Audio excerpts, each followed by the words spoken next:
Thank you for clicking on the video. Welcome back to the channel. This is another review for Love and Marriage Huntsville, Season 6, Episode 8, Selec-Tiff Memory.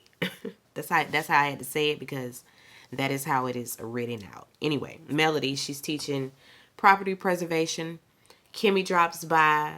She connects Kimmy with the guy that's there that's going to help. I guess he can possibly help both of their businesses. It's a business connection. And so, you know, he's happy to help. They're going to get together at another time. He excuses himself, and of course they sit down and talk about this tea party. Right away, Kimmy wants to dive in on, so what, Stormy and you know, did you guys settle anything?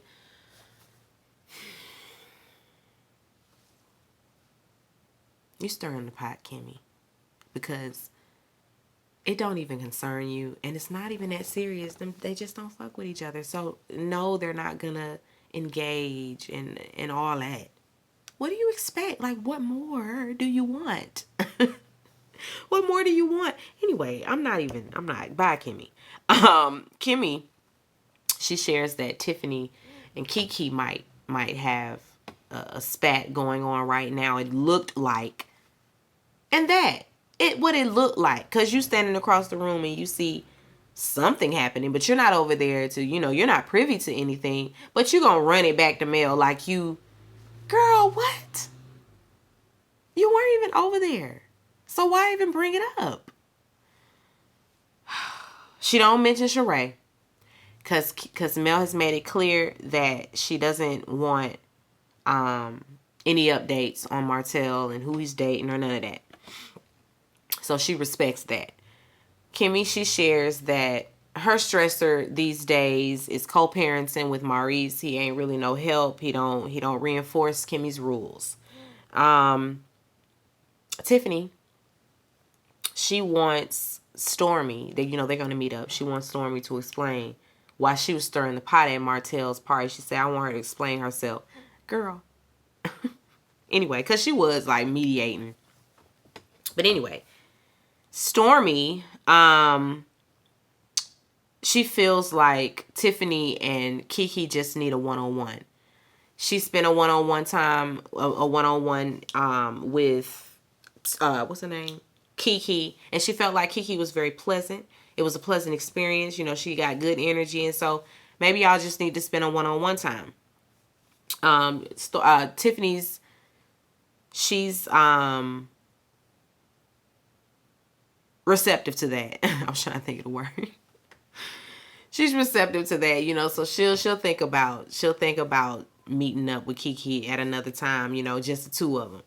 But speaking of one-on-one, she got a one-on-one with Sheree at the party, and so she shares and tells her what she was asking and all of that. And Stormy looking like, girl, why you in them people business? You know, and then when you talking to Mel, does Mel say she want to meet Sheree? And Tiffany, of course, can't say that because no, Mel is not pressed to meet with Sheree. And, you know, she adds in that Sheree has been around the kids and all of that. And Stormy still is like, what this got to do with you? Girl, you playing a dangerous game, girl. What you doing? All in these people business. You just inserting yourself. Tiffany's standing on the fact that she nosy and just want to know. Why do you want to know? Why do you need to know? You don't need to know. You shouldn't have been over there talking to that lady or anything like that. She shares that Mel went to a book signing that Sheree had, you know, and she throws out the word fan. And Stormy is like, so did Sheree say she was a fan? So she said she was a fan. Stormy wanted verbatim what was said with that right there. And Tiffany basically, you know, alludes to it like, well, isn't that what you are if you stand in line for a book signing to get a book signed by someone? Aren't you a fan? Tiffany is a mess. She's a mess. Tiffany, she asked Stormy about Mel and, you know, and how are they doing after the tea party. And of course, Stormy is like, we haven't spoken since, you know, the tea party. We don't really talk like that. Tiffany asks how you feel. You know, do you feel something? And if not, if so, like, why don't you address it? Stormy says, I just know I'm not crazy. Because if Nell, a perfect stranger that isn't privy to any of this or doesn't know me at all, feels that the energy is off between us, then I know it wasn't me. It wasn't just me. I'm not crazy. So she found solace in that. She don't feel nothing. She done moved on. Tiffany says that she's going to consider a one-on-one time, with Kiki, and she's hoping that Stormy will consider the same with Mel. Maybe they'll see each other at her baby shower, because she's having a baby shower, and Mel did accept the invite, so maybe they'll see one another there. Kiki and Tisha, they in the car, they're headed to the Hill. They're headed to a football game. I guess Alabama A&M is playing. They talk about Martell's party. Kiki, she's like, girl, you done whipped out that text. I ain't telling you to whip out the text. I was going to use that as a trump card later on. But, she tells her, listen, I did it. I had to defend you, all of that. Tiffany on some bullshit. Tiffany, is out there talking about Tisha's marriage and how they move in their marriage and all of that. And Tisha don't really appreciate it, because Tisha say, I can say a whole lot about you. It's rumors going on about you too. And Kiki flat out throw out the rumor, because she done heard them too, There's rumors going around that she's cheating or cheated on her husband. They bleep out the name and everything, because she throw the name out of who the said side piece is, but we don't hear it. Tiffany and Lewis, we see them go check on the baby. Baby's doing well. Bye. Kimmy and Maurice, they start, they're together, and they start out talking about Martell and Sheree. Kimmy thought that Sheree was very quiet and reserved, So how was she? Anyway, Maurice Jr. comes home. He's been in boot camp. And he's made some progress in school, but he's still not doing chores at home. And, he talking about these goals that he has written out and all of that. And it's a whole list. And he go get the list, and none of them say, do your chores. We see football, we see 3.0. Okay, something about doing something else, but I don't see nothing about no chores. And Maurice is just basically like, oh, well, if you want it, we'll add it. And she's like, wait a minute, what? Why isn't this just a given that the boy needs to prioritize his household chores? That's the priority for him. It's got to go on the list. And why don't you feel that way? Kimmy ain't surprised, though. She ain't surprised that her husband's a Neanderthal and that he's not thinking about that at all. Because that's your job, Kimmy. Anyway, she said, y'all gonna have to revisit this list.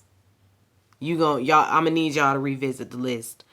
Maurice and Martell, not Maurice.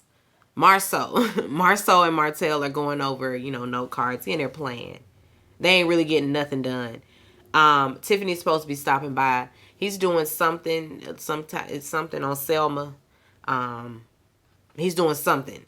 And she's supposed to be dropping by to give some input on that.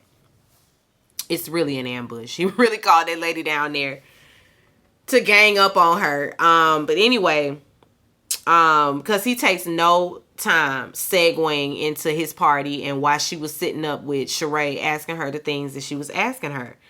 Because he's like, the highlight for me was the conversation that you had with Sheree. And of course, she's looking like, we ain't here to talk about that. But they go in on her. Why did you grill her? Why did you ask her this? Why did you ask her that? Tiffany was standing on it. She was standing on it, defending her actions, all of that. Marceau, I guess this is the first time he's hearing what was actually said. He can't believe none of it. Are you crazy? Are you a mental patient? What kind of person thinks like that? Are you human? What? Why would you say that? They ganged up on her. They did gang up on her. I will say that. And it was inappropriate for them two men to be speaking to, they wasn't speaking to her harshly or anything like that. It's just her husband should have been there for this conversation. If you was going to do this, you should have absolutely told Lewis to show up as well. Because, at a certain point, it does start to get a little bit too much, you know, like they're badgering her. And so Martell gets up, you know, he's like, you know what, I should have called Lewis. I'm gonna just call Big Lou and we gonna talk about this. She's like, what? And tell on his wife? And he's like, nah, because I ain't supposed to be doing this.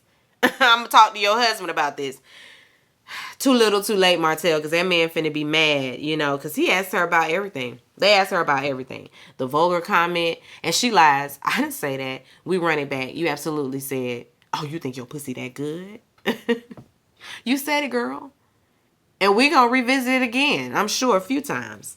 So stop lying about not saying it, because you said it. Anyway, that's really where that ends. That is really where that ends. Martell said he gonna have a conversation with Lewis about it. You know, it is what it is. That's where we end for sure. That's all I got. 10 whole minutes. Anyway, be sure to rate, comment, and subscribe to the channel. It's Call Me Busby, and I'll chat with you later. Peace and light.